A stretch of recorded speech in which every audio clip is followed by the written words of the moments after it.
The following program is recorded content created by the Truth Network. It's Matt Slick Live.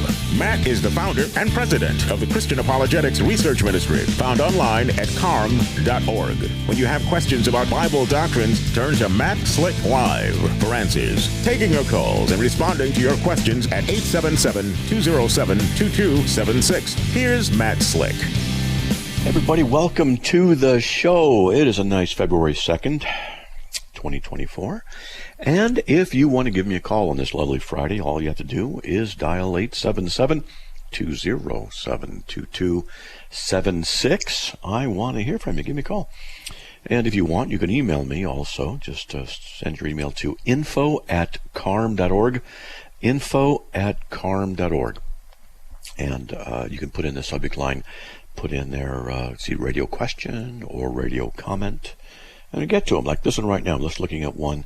It came in a little bit ago, and I'm moving it over into the radio questions folder so that when we get on the air like this, I can go to them again. And let's just jump right on the radio. Let's get to Mike from Dayton, Ohio. Mike, welcome. You are on the air, buddy. Go ahead. Hey, Matt, how are you tonight? Oh, hanging in there. More hanging in there, but I'm hanging in there.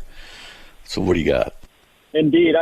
I was on the show with you last night when it went off the air, and we were discussing faith and how it plays a part in politics, if it plays any part in our politics. Sure. And you had asked me to call back, so we ran out of time at the end of the show. We were kind of in the middle of discussing how a lot of people, and especially Christian listeners that I've heard on this show, and a lot of my Christian friends believe that the Republican Party is a party that's going to save us.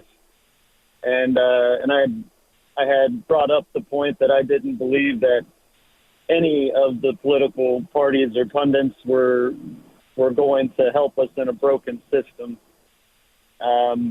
We touched on a little bit about how some of the members of the World Economic Forum, the group that likes to try to control global politics without being elected by filling the pockets of the people that we eventually get to vote on. I'm being facetious when I say get to vote on. But I kind of wanted to expand on that a little more tonight, and since you had asked me to call back, I did, and I wanted to put a message out to your listeners that I believe we are under spiritual attack, even through politics, especially through politics. And I hear people say things like they're going to gain a victory somehow through voting on this candidate or that candidate, which I don't believe there is any victory down that path. I don't believe the court systems are another. I think they're as corrupt as the politicians. And then I hear people say, well, we have to take a stand. And when you hear language like that, it can mean a lot of different things to a lot of different people. I think that when a Christian needs to take a stand, it's more of a stand in the stance of prayer. I believe that our God will deliver us. I believe that the same God of Israel that sent hornets before the people to clear out the land has that same power, but I believe that many of, if not most of us, and I'll put myself in this category as well, could quote Tucker Carlson better than we could Jesus. I think that's a huge problem when we get faith in politics. You have a question you want to get into? Sure. Because I'm with you. I hear you. We could talk about solutions, what the Christians need to be doing. Yes, that is my question. When I listen to your program, possibly the only thing that I'm not going to say I disagree with, but I'm not sure I'm on the same wavelength with you on, is what the solution is to this. I don't hear a lot about how we should be standing together in prayer and how we should be equipping ourselves spiritually for. We wrestle not against flesh and blood, but against the principalities and the powers. I hear take a stand. I hear a lot about elections. I hear a lot of politics talk. Okay, well, let's talk about what we can do as Christians, because you're right. The first thing we got to do is start praying, and the second thing we got to do is start doing. And so Christians need to invade every area of life, in every aspect of society. They need to invade. Because it's an invasion, because it's the secular realm that Christians need to get into. Because they want us out, well, we need to invade their realm. But a lot of Christians don't realize that the Lord Jesus is the one who's in control. Now, I can get into eschatological things about the millennium and all this kind of stuff, and he's reigning right now and all this stuff. It doesn't really make any difference right now. What Christians are supposed to be doing is not being mamby-pamby in their theology. They're to learn the depth of God's Word, and the pastors need to start teaching to equip the Christians. We talked about this yesterday. But the Christians need to start being involved in getting on school boards. They need to start getting involved in local politics. They need to start getting involved in everything they can. They need to be in hospitals. They need to be in politics. They need to be in government. They need to be in the media. They need to be involved. Unfortunately, what's taught by too many pastors is that the Christians are to have nothing to do with the unbelievers. Let them have their way. And it's exactly the wrong message. Exactly the wrong message. Because the Bible says, go make disciples of all nations. Nations, groups. It means converting entire people groups. And you do that not by just sitting on your knees and praying, and then you go watch TV. You pray to prepare the way, and then you go, because God will send you. And people don't want to do the second part, and they don't know what it means. So that's what's happening. The Christians aren't doing what they need to do, and they can make a change of the world. They can. So that's what we need to do. Get involved with every area of politics, every area of everything, and actually consider it a ministry and a calling from God as a Christian to do whatever you can for the glory of God in whatever area of society you are working in. And do it aggressively for the glory of God. That's what needs to happen. Now, let me ask you, you ever heard that message from the pulpit? You ever heard that? I've not heard that message that way, and I do agree with that to an extent, and to the extent that when we talk about going through political channels, I believe that these political channels at this point are so corrupted that anybody who is well-meaning or well-intentioned is going to be chewed up and spit out before they ever get to a point where anyone could even hear their message. So what? You just said God sends the locusts, He sends the plagues, He opens the way. So Christians have to realize that what they've done is they've not trusted in God the way they're supposed to. They're supposed to do it actively and moving and getting out there, and they've not done it. Now we have an uphill battle, and they have to realize it's like, on social media. I go into social media, I go into rooms, and I discuss things, and I get attacked. I have literally been swatted. Someone called the police and then said that I personally had just shot and killed my wife, and there were guns pointed at me everywhere. About 3.5 years ago, almost 4 now, everywhere. And I was walking out, my hands up in the air, and the whole thing. I got handcuffed, put into a car, and of course cleared because it never happened, and everything's fine. It was called getting swatted. Hey, this happens. If you think that the unbelievers are going to play fair, you're deceived. They're wicked. They're animalistic. They serve the devil. And when you get into that realm, just get ready that this is what's going to happen and expect it. Yeah, they're going to get chewed up, and you keep going, and you keep going, and you keep going. That's what has to happen. Christians give up too easily, because they're taught whanny theology. I got to sit down and eat a hammock. Please make me comfortable, Mr. Pastor. Okay. Yeah. Are you there? Yeah, I'm here. Hello? I was just listening, and yeah, I'm still here. Okay. Now. No, I agree with all of that. I believe that God will open unconventional channels. I agree with a lot of what you're saying. I still feel like you believe that we're going to get in through the American political system, through school boards, and as you said, you got swatted just for simply being in a chat room. And I'm not suggesting that everybody just lay down and be defeated, but I'm not certain that trying to go through those channels is the way. I hear it a lot. is a way. It's a way. We are not to sit idly by. All areas of life are subject. Not at all. Okay. All areas of life ought to be in subjection to the Lord Jesus Christ, and the Christians are the missionaries. We serve God. He can make things happen. He can open up doors. We need to have that faith and move forward. Yes, it's corrupted. Everything in the political system is corrupted. So let's go be light and salt in the world. If we get chewed out, we get chewed out.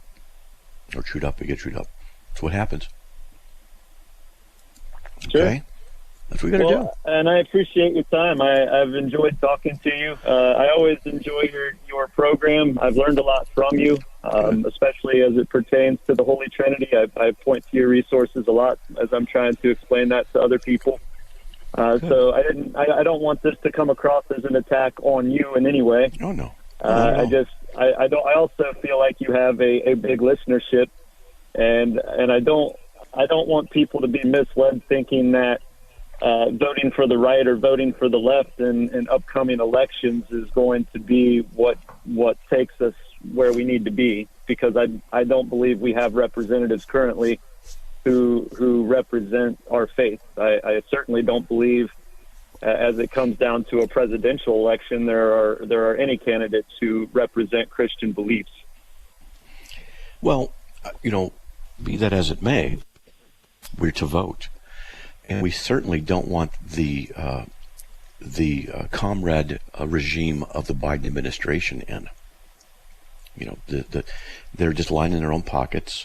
They don't have the interests of the American people, before them, and they're corrupt. So I agree to that, but I'm not sure that the alternative is any better. Well, Trump is better than Biden. Okay, Trump is better than Biden. And I know a guy who knew him personally. Believe it or not, worked with him personally. And he said, I can only tell you what my friend said about Trump. And he said that Trump is a Christian. Now, how good of a Christian? I don't know. But he said he was. So I can just leave it at that. But we don't want Biden and the commie socialist regime back in there. Okay, we got to get rid of them. Yeah. So we vote. You have to vote. I would prefer neither.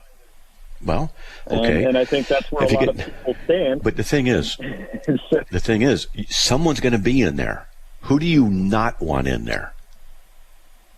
That's how I look at it. Well, Thomas Jefferson wrote in the Declaration of Independence that when a government becomes corrupt of such ends, that the government derives its power from those in which it governs, and when a government becomes corrupt of such ends, it's the right of the people and the duty of the people to overthrow said government and install new guards for its future security. Now, I've had that memorized for a long time. I didn't just read that, and I believe that we passed that point.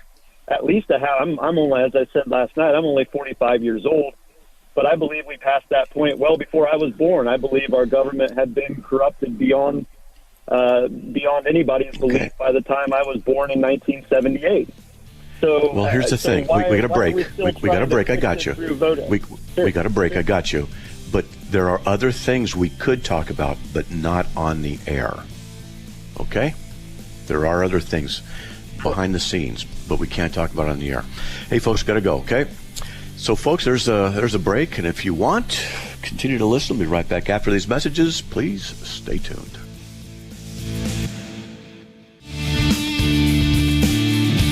It's Matt Slick Live, taking your calls at 877-207-2276. Here's Matt Slick. All right, buddy, welcome back to the show. If you want to give me a call, all you got to do is dial 877-207-2276. All right, let's get on with Mike from Winston-Salem, North Carolina. Welcome. You on the air. Hey, Matt. This actually ties in with the discussion you had yesterday and at the early part of your program today. Why did God tell the children of Israel to destroy like everybody in Jericho? That's in Joshua 6. And of course they did. And it was man, woman, child, young, old, ox, sheep, whatever. just wipe it all out. Why did he do that? Because they were wicked people. Okay. Right. And wasn't part of that the concern that they would corrupt the children of Israel? And the children of Israel were disobedient and they were corrupted? Yeah, from a broader perspective, the people who were in Jericho were corrupt. And I've been to Jericho, okay, and stood on the walls, walked around. It's really interesting. But the people of Jericho were wicked people, and one of the main reasons, if you put Jesus in the middle of it, it'll make sense. God did not want the Israelites to become morally corrupted and thereby thwart the promise of God that the Messiah would come through the nation. So he had to keep Israel pure and sufficiently isolated from the paganism around them, and that's why they would be wiped out. That's another reason, and also because they're just wicked and doing evil things. Well, some people say, well, what about the babies, the children? Why wipe them out too? Well, who are you going to do? For one thing, there's logistics. If you take the children into your homes, I'm not saying this makes it okay. I'm just saying that just thinking out loud. You take them in your homes, and then they find out later, as they grow up, that where they came from. Then you risk the idea of them rising up within Israel to exhibit retribution upon the nation. So a lot of times they just said, that's it, wipe them all out. And then the young, if they were wiped out, if they went to heaven, be with the Lord, there's debate about this, then that would have taken care of that as well. So there's different theories and ideas about it. But the two main reasons, they were wicked, to stop the wickedness and keep the Messianic line pure inside of Israel. Okay. Right. And what we're doing today in the United States is kind of the reverse of that, in that we're letting all of these cultures that are not compatible with, certainly not with Christianity, but not even with Western civilization, and we're letting these cultures into America, which is why we wind up with the Squad, Ilhan Omar and the Shalib woman, whatever. Yeah. Talib, I think that's it. Yeah. The anti-Americans. And right, and you see this with the demonstrations, pro-Palestinian demonstrations in the United States. You know, if you'd have told me that 10 years ago that was going to happen in the United States, I would have said, you're out of your mind. But people are brainwashed. It's that same concept. People are brainwashed. Exactly. So, I've watched... For Chris... Yeah. I was going to say, I watch a lot of videos, and I watch YouTube more than anything else now. And so they do these videos where they will have people go out and interview others. And they'll, a quote, and things like, who freed the slaves? Which party, Democrats or Republicans? And people say, oh, the Democrats did. And they go, no, it was Republicans. Which party was started to stop slavery? Oh, the Democrat. Nope, it was the Republicans. And they'll do this. People are brainwashed constantly because the media is leftist. The schools are leftist, which is why you have these morons who can't think their way out of a wet paper bag. They go out there and they think that Hamas is the victim when they are killing their own people. They are raping and torturing people. They go into Israel and kill and murder, and they do all kinds of stuff, and then they're the victims. So Israel has come back and done what it needs to do. It's going to wipe them out to stop it. Yeah. Right. It's like the conquest of Jericho. Yeah. It's like the conquest of the Canaanites. Yeah. Right. And the evil that we're seeing in the world today, and it's not just Hamas, it's Hezbollah, the Muslim Brotherhood, and, go right down the list. ISIS, well, they don't exist because Trump wiped them out. But, the Taliban and those groups, until that evil is destroyed, because these people actually believe that is their destiny to rule the world. That the 12th, and I don't know the details, you probably know more about this, I know you know more about this than I do, that it's supposed to bring on the 12th Imam. There's supposed to be some kind of world conflagration or something, which is why if the Iranians ever get a nuke, they will use it. There is no doubt in my mind, because it is in their eschatology that this is what is supposed to happen. Some global Holocaust is supposed to occur, which will bring on the 12th Imam, and then the whole world will become Muslim or Islamic. Right. That this is what they believe. And as long as that belief system exists, it's like the Nazis that thought that they were going to, that the Aryan race was supposed to rule the world. I mean, if you ever read any of the stuff that Hitler wrote, I mean, it was it's or the Japanese, Imperial Japan, they believed the same thing, which is why they tortured people and treated civilians so horribly, is because they believed that they were a superior race. Well, this is a matter of a religion that believes it is a superior religion that is destined to rule the world. Yes, I know. And they can do it by force. I've actually had one Christian. Exactly. And that's how Islam has spread, is by force. Because I don't think anybody would join that group voluntarily. Well, no, people join it voluntarily. No, they do. Well, that's true. They do. Yeah. Sure, they do. They join it voluntarily. But the spread of Islam in the Middle East, it's horrible. I mean, it's a lot of people evil don't notice religion. that the Middle East used to be, that the Middle East prior to 38 AD, that the Middle East was all Christians and Jews. That's what was there. Yeah, well, it's what you're talking about. Yes, I get you. But you're just talking about what is going on. But what do we do about it? The Christians have to rise up. Well, I think exactly, and you said it. We have to run for office, get totally involved in any way that we can. But, if you think, if you have a call, and I think people need to pray about this, but they need to get involved in the system. But the other part of that that I find heartbreaking is that we're losing the sharp edge of Christianity here in America. It used to be the sharp edge that kept America sharp. Not that we didn't have problems, but why do you think that's the case? It was, what's happened in Protestantism that is causing this problem? Let's just say, what is it? Well, I think a lot of that has to do with the liberal mindset. I know you've talked a lot about women in the pulpit. My sister has a friend down in Miami, and her friend is a so-called pastor. I refuse to call her that, but it's that whole notion, and you can't debate it with these people. You can point it all out. I pointed it out in Scripture. They don't care. Here are the passages. So let's summarize it. So what's the issue then? So the issue is that the true believers. We got a break. Hold on. I want to hear this. Summarize it. Let's get back to it after the break. Sorry. Hey, folks, we'll be right back after these messages. If you want to give me a call, 877-207-2276. We'll be right back.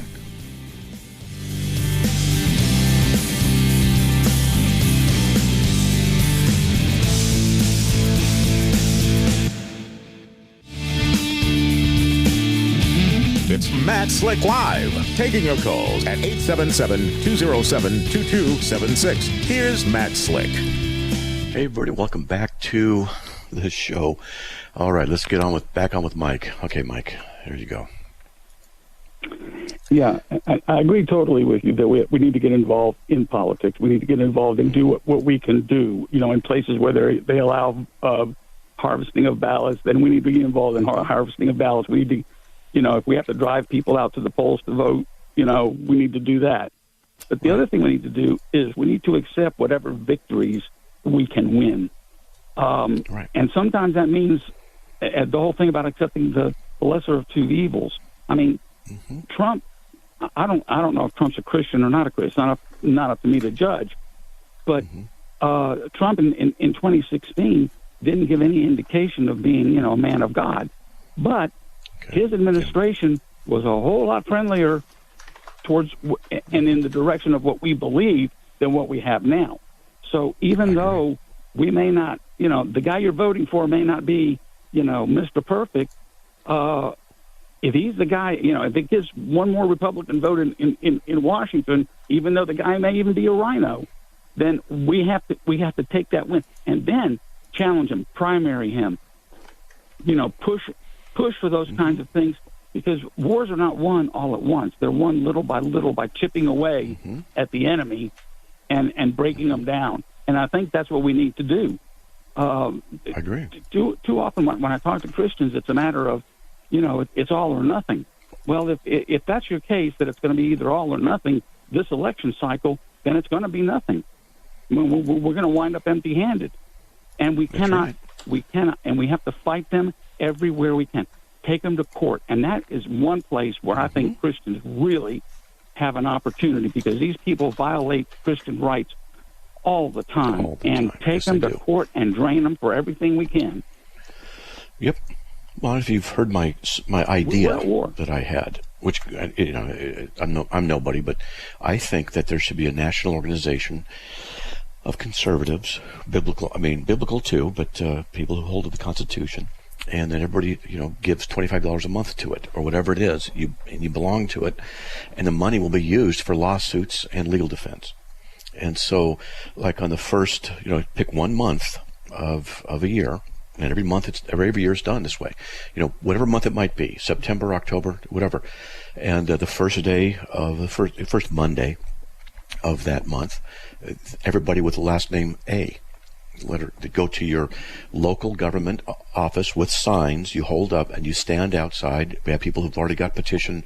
Everything's settled. It's all planned. It takes a year to plan it out. And then they go, and on Monday, letter with A, you hold up sign, we want our country back, whatever it is. You have good, fair, quick, really nice sayings, and you have websites that you direct them to. And then they're done for the month.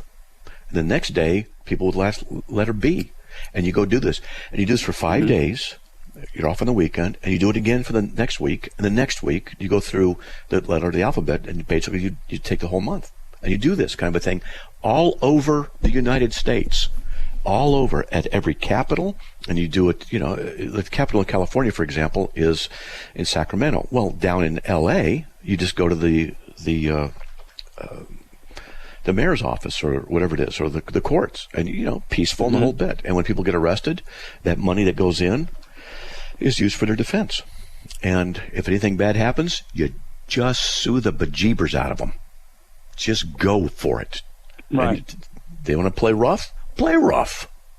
Okay? I have no problem with that. We have to play rough, because this is a war. According to the law.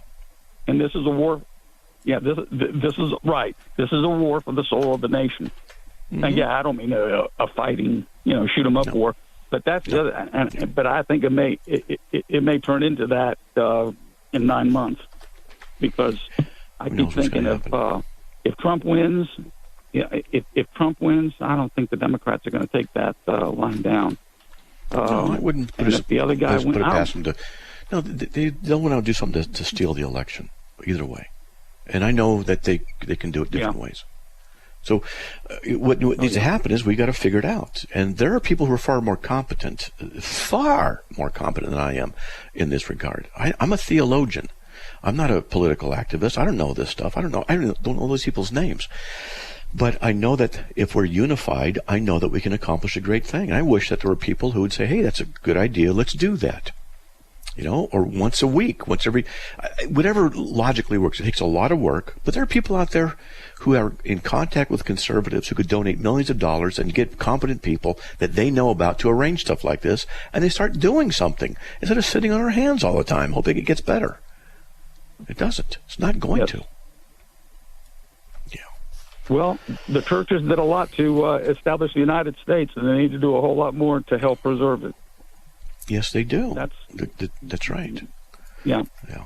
And they're not. The church is, in my opinion, you know, I say this: the church is not doing its job. The church is lax. No. So it needs to. It needs to repent. The Christian church needs to repent, and it starts with the pastors. They have to start teaching biblically, and they're going to lose people in the congregation. So be it. You know, so be it. I don't want that to happen, but that's what needs to happen. All right? Yeah. So, all right, man? Yeah. Okay, Matt. Let's fight the good fight. We're fighting the good fight. And I don't mean means fist fight. everywhere. Not violence, but legally. Yeah, not advocating violence, no. All right. That's right. No. All right, buddy. God bless. Take care, Matt. Okay. No, God bless. Okay. No. All right, let's get to Nadir, whom I'm supposed to talk to and haven't done because I've been so busy. Nadir, welcome on the air. How are you, Matt? Swamped. Hello. Yeah. Yeah. Yeah, I apologize. Me and James, man, we are I waiting. apologize. Oh, no problem. We're waiting for you. Yeah. Yeah, I So apologize. what we need you to do, can you commit to today sending out an email to James and confirm the date? James who? James of Modern Day Debate. James Coons, I think his last name? Yeah. I need his address. I'm in contact with so many people. It's like, who's that? Which one's that? I get people contacting me, and I go, good, I'll do it. And then I just forget about it till it's time to do it. And then I don't remember who they are a lot of times. So you want James, Modern Day Debates. Yeah, if you look at your email, let's just type the word modern in your search. And that's what I'm doing right now, actually. That's what I'm actually doing, literally right now. So, so I'm doing it right now. Hold on. All Outlook items. I do everything in Outlook. And, yeah, true. Okay, let's see. Do it a different way because that's modern day debates. Whew. Yeah, we had, let's just say we had a big mix-up at CARM a week or two ago, and it just caused all kinds of problems. All kinds. So everything went on hold. I can't find it. I'm looking. I don't see it. I see the word debates. What's your email? It's just info@carm.org. Just email me. I'll look at it. Yeah, NADIR. If you just type that, you will probably get it. Yeah, let's see. Hey, here we go. Okay, this is are you an atheist? No, I'm not. What are you? I'm a Muslim. Muslim, okay. Because there's modern day debates. There's from an atheist who wants me to debate. So, okay, is his name Nadir also? No, it's Doofus McGee. No, I'm kidding. So yeah, I'm just looking at what we got here, and just email me. Just email me again, okay? And yeah, I'm actually sending one to you right now. Right now, please do that right now. In your email. Okay, info@carm.org. So you should get this in like 3 seconds. Okay, I'm looking. I'm looking at my subject. Okay. You might need to hit refresh. Yep, it's going. It takes an extra few because I use Outlook and I have everything filtering through Outlook. So it takes an extra little bit. But so you want to debate on whether or not Jesus Christ is God in flesh according to the Bible? Is that right? No. So the topic is going to be: can Muslims disprove the divinity of Christ, prove that He's not God? And we're going to look at everything: the Bible, history, Bible. We're going to look at Bible verses, history. We're going to look at science, everything put together. I mean, whatever we have in means, we can look at that and see if He is really God or not. Wow, really? You want to actually try and employ science? For real? I mean, everything. I mean, it's history, science, everything, yeah. Well, we need something a little bit more narrow. You could say something like, does science disprove the deity of Christ? Okay, that's something. Or does the Quran disprove the Quran certainly says Jesus is not God. There's no argument there. The Quran says it. Whether it's true or not, that's a different issue. Okay? Or how about, can the God of Islam... Does science make you feel uncomfortable, or...? Are you kidding? Dude, you don't have no idea. I love science. I wanted to be a scientist. So I still watch stuff on quantum mechanics. I don't watch sports. I love science. I love it. I've had physics, trigonometry. It came in. So there it is. It just came in. No fear of any kind of scientific inquiry, right? Are you kidding? You're the one who should be afraid for the issue of science. Oh no, it's not. Seriously, hold on, buddy. Hold on. We got a break. Hold on. One of the myths. Hey, folks, we got a break right there. Hope Nadir heard me. But hey, there's the music. We'll be right back after these messages. Please give me a call. It's Matt Slick Live, taking your calls at 877-207-2276. Here's Matt Slick. All right, everyone, welcome back to the show. I got Nadir's email. Now we're already emailing back and forth. Nadir, are you still there? Hey, man, you still there? Hello? Hope he didn't hang up. No, it says he's on and stuff. We'll see. Give him a little bit. Because I want to discuss the topic. If he wants to say science disproves the idea of the deity of Christ, that wouldn't go well for him. But I love science, and a lot of people don't know that. I love theology, but I also love science.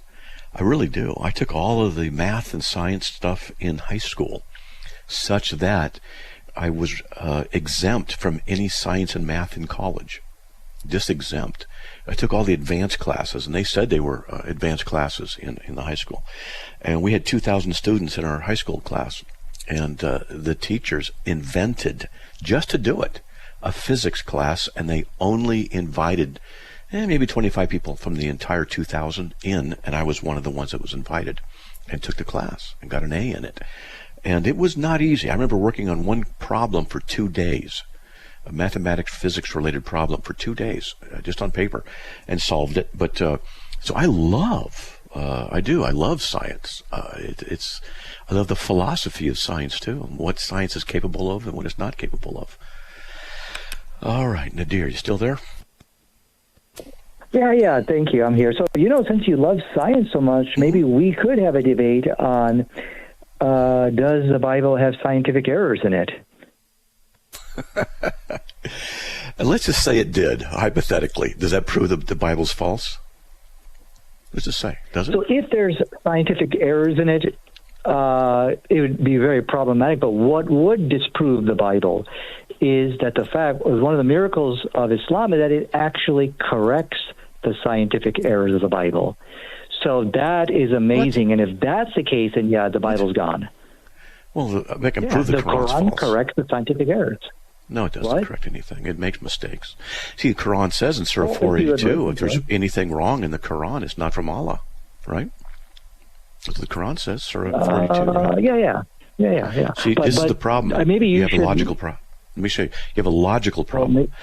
If you can find something wrong in the Bible, I'm not saying you can, scientifically, it doesn't mean the Bible's false. But if you find something wrong in the Quran scientifically, it does mean the Quran's false, because the Quran says if there's any discrepancy in it, then it's not from Allah. You see the problem? You're the one that's going to be in trouble.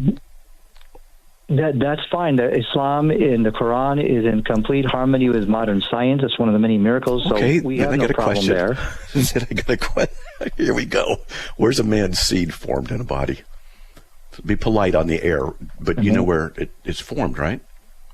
The genitalia, right? Oh, yeah, definitely. Yeah, in the testes, exactly. Right. In Surah 86, 5-7, it says, let man but think from what is created. He's created from a drop emitted, proceeding from between the backbone and the ribs. So is that where the seed comes from, between the backbone and the ribs? Yeah, absolutely, if you'll allow me to explain. So when we say backbone and ribs, most people think, the thoracic cavity, your chest area. However, science also points out that between the backbone and the ribs is also underneath the rib all the way to your tailbone. So that is also from between the backbone and the ribs. So now when you look up on the bladder, you will find a tube that goes up there called the vas deferens. And semen actually travels right through there, and it's right between the backbone and the ribs. In fact, it is, if you look at it, right to the left-hand side is the backbone, the tailbone area, and up top, right on top of his head, is the ribs, right between the backbone and the ribs. Okay. Perfect. That does not work, and I'll show you why. But is the human head between the backbone and the ribs? No. The human head now here's the thing. If you were to ask... Just asking, is it between the backbone and the ribs? Is the head between the backbone and the ribs? Hold on. Between the backbone, now see, that mathematically, you can say that, because inside math, the X and Y axis go on forever. And so you could say, the X axis is the feet, backbone, and Y axis is the ribs. I got you. Okay, so then the head is between the backbone and the ribs, because you're saying the chest, the outer area of the chest is a plane, plane, which is vertical, and that the backbone is also a plane, and so anything above it and below it, or in between those two vertical planes, is between the backbone and the ribs, right? Yeah, that's how snipers actually... I'm just asking, is that only about snipers? Hold on. Focus. Hold on a second. Allow me to We're not talking answer. about snipers. Allow me to answer, please. Okay. Is the head... hold on a second. Let me... No, it's my show, not yours. Is the head between the backbone and the ribs, according to that, then? If you look at it mathematically, Yes. It's not an issue of math. Because if X and Y go on forever, but that's beside. Allow me to speak, Matt. Allow me to speak. But that's not the case with the vas deferens. The vas deferens is actually nestled right on the left side is the backbone, and on top of its head is the rib. It's located exactly there. But if you allow me to speak, Matt. You are speaking. About the sniper thing. Yeah, about the sniper. About the sniper. You see a sniper. I'm not interested in the sniper. I'm interested in only an answer. You're not going to allow me to... I am allowing you. You're not answering it. It's typically, look, it's typical with Muslims who don't know what they're doing. You're falling right into it. I get tired of Muslims who do this. You don't know how to answer a simple question.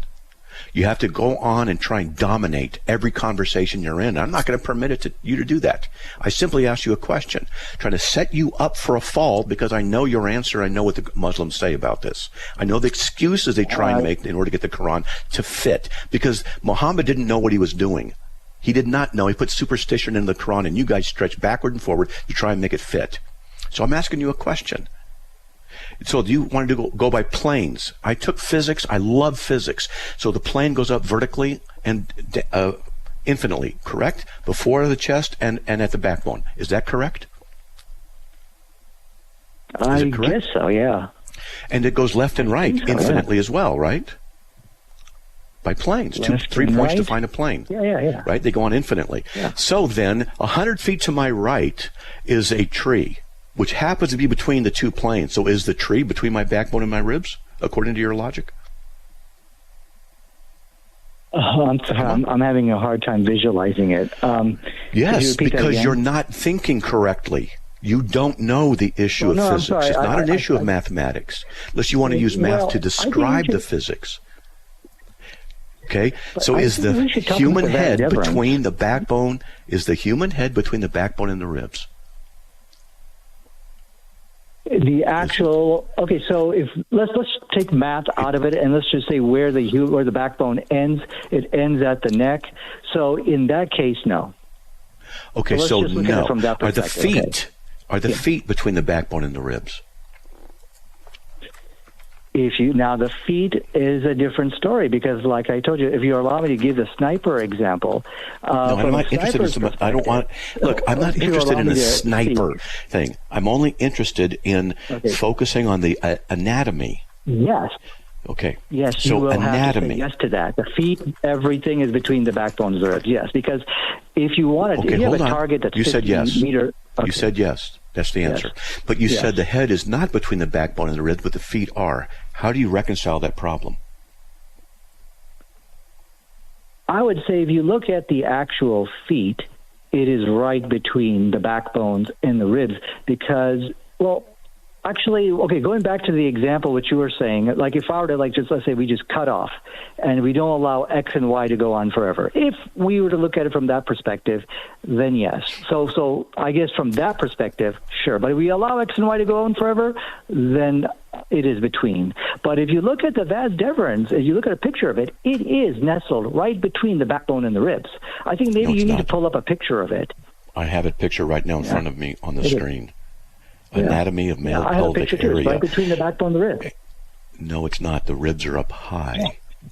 And the vas deferens is not up. It's on top of Guy, that is between. Excuse me, Nadir, you're convincing me not to debate you because you're incompetent. Okay, you're insulting me now. Yes, I am. Okay. You're incompetent, okay? You don't like it, all right? You're incompetent. You can't think critically, and you don't know how to answer questions directly and simply. And you want me to be engaged with a debate with you. You don't know what you're doing. You don't know the logic. And I'm looking at, I've done this before with Muslims. I'm looking at just exactly where everything is. It's not between the ribs and the backbone. If you want to say that the plane, 3 points to find a plane, is where the ribs are, then everything above and below it infinitely is between the backbone and the ribs. You can't say that. That's not what the Quran was teaching. It's not what Muhammad was teaching. He wasn't talking about physics and mathematical dimensionality and 3 points to finding a plane being infinitely up, down, left, and right. He wasn't doing that. You guys do this because your prophet, your false prophet, got it wrong. I just proved Islam is false. I proved it. Okay. I think how we can resolve this is we can maybe share our desktops. Let's look at the actual picture.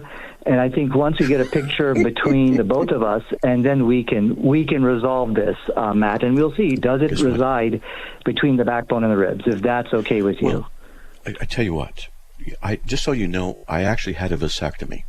And I had to because my wife's health was deteriorating. The next pregnancy, the doctor said, might have killed her. So I had to get taken care of, and I did. And they didn't go into my chest area. It was between the backbone and the ribs. Is the heart between the backbone and the ribs? I have a meeting at 7 o'clock.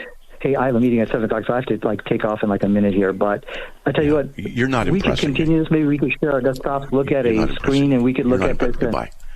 Okay, he's not impressing me.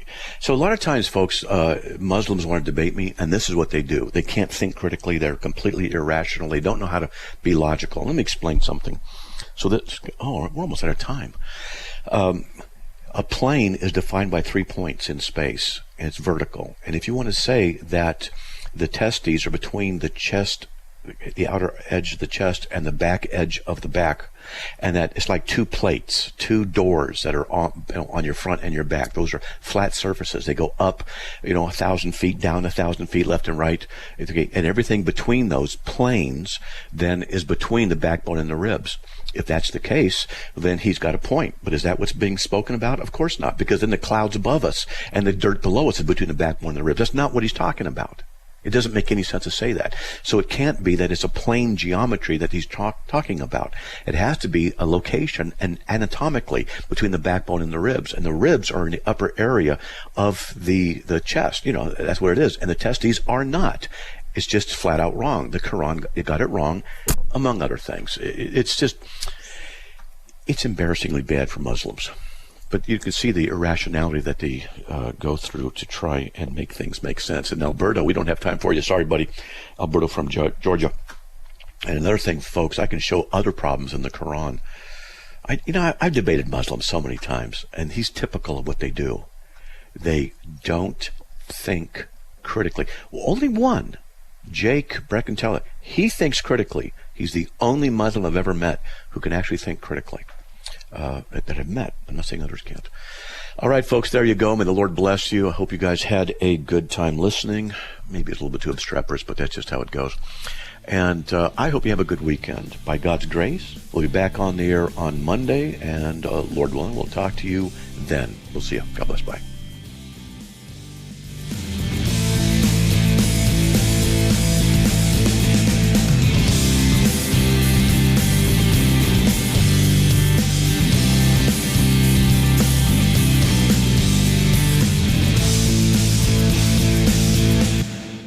Another program powered by the Truth Network.